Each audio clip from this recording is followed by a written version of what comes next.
Hawkeyes officially losing perhaps their best wide receiver, Keagan Johnson, who entered the portal here just days ago, has officially committed to Kansas State. We'll get to the news in a moment. Remind you, though, first to subscribe to the channel. If you've not done so already, please subscribe to From the Hawkeye of the Storm. We have live post-game coverage after every Iowa men's basketball game, reaction shows, segments after the women's games, and, of course, football coverage all year round. Subscribe to the channel, and please share this channel out on social media. It does help immensely.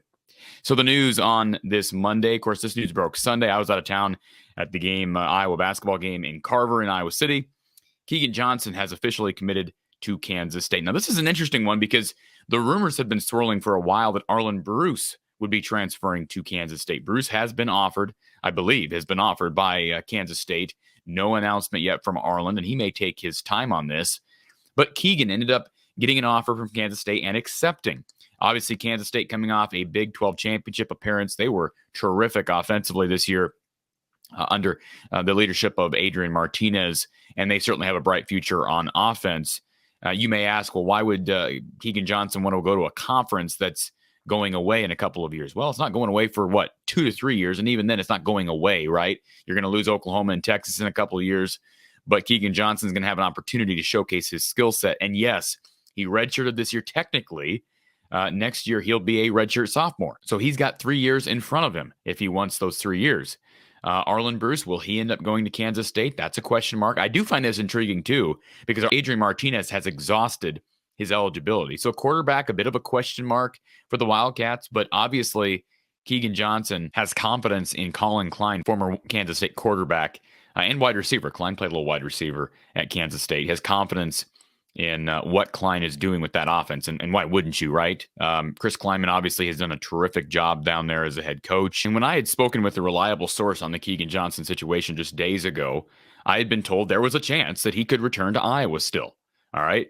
I told people weeks ago, he was not going to Nebraska. It's funny how that narrative just moves forward and people just push that narrative. He wasn't going to Nebraska regardless of what happened with Mickey Joseph and the arrest. That was irrelevant to the situation of Keagan Johnson. We believe that or not. That's according to a pretty reliable source that I spoke with. So Kansas State's a good position for him, good spot for him.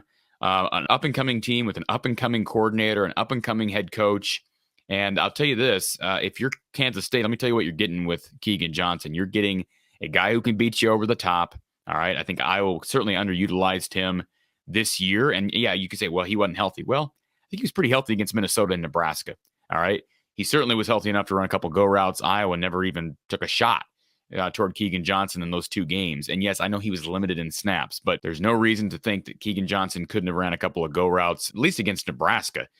He was out there blocking, and his health would have allowed him to run down the field.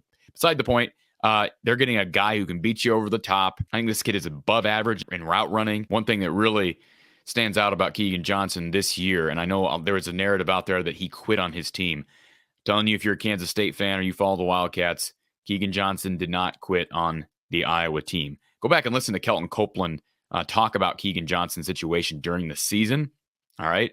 Go back and listen to that interview and then come back to me. All right? I know there's that narrative out there, and certain people, even in the media, maybe push that. Keagan Johnson did not quit on his team.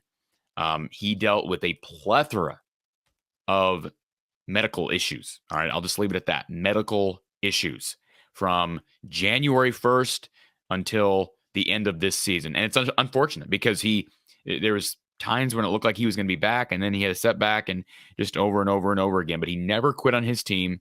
He's dealt with adversity. That's one thing that is going to help him down the road and help him at Kansas State. This is his first year where he really had to deal with a lot of adversity on the football field. That's only going to pay dividends once he gets to Kansas State, gets to a conference that likes to throw the ball more than the Big Ten, and will give an opportunity for a guy like Keagan Johnson to showcase his skill set at a very high level. So, first of all, congratulations to Keagan Johnson. I think maybe he got a bad rap here because of the kind of peculiarness of the situation, but there were things going on behind closed doors that were just unfortunate and were not Keagan Johnson's fault. I feel sorry for the kid, and I can tell you I will be rooting for him at Kansas State, and this is a miss for Iowa. I can tell you for a certainty on good authority that Iowa, even after Keagan Johnson entered the portal, that Iowa was still pursuing Keagan Johnson. So the fact that now he's leaving is a blow to an Iowa wide receiving core that is hurting due to lack of depth right now.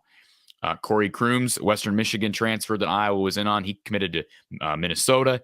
I know they pulled back from, that was the report, that they pulled back from Trayshawn Holden, the wide receiver from Alabama. He committed to Oregon yesterday. So apparently the baggage Trayshawn Holden was carrying from Alabama was not a factor for the Ducks, as Trayshawn Holden accepts an offer to play for Oregon.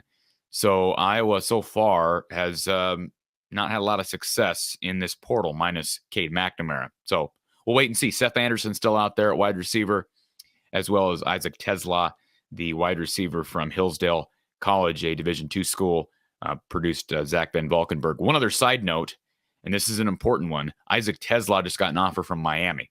All right, saw that on Twitter. So he's beginning to get in the bigger offers, and it's going to be hard for Iowa. Although he did come to visit Iowa, will he schedule a visit to Miami, etc.? Got an offer from Houston as well. Oklahoma State, I think, was in on him too. So we'll see. Keagan Johnson, big loss, folks. And I just hope that he's not forever viewed as a villain for leaving, because you cannot blame an Iowa wide receiver after seeing what Charlie Jones did leaving last year, and given some of the things that Keagan Johnson went through this year, you cannot blame a kid like that for leaving. Stay tuned here, folks, throughout the week, throughout the month, throughout the year. Hawkeye coverage, Hawkeye football coverage, Hawkeye basketball coverage right here from the Hawkeye of the Storm.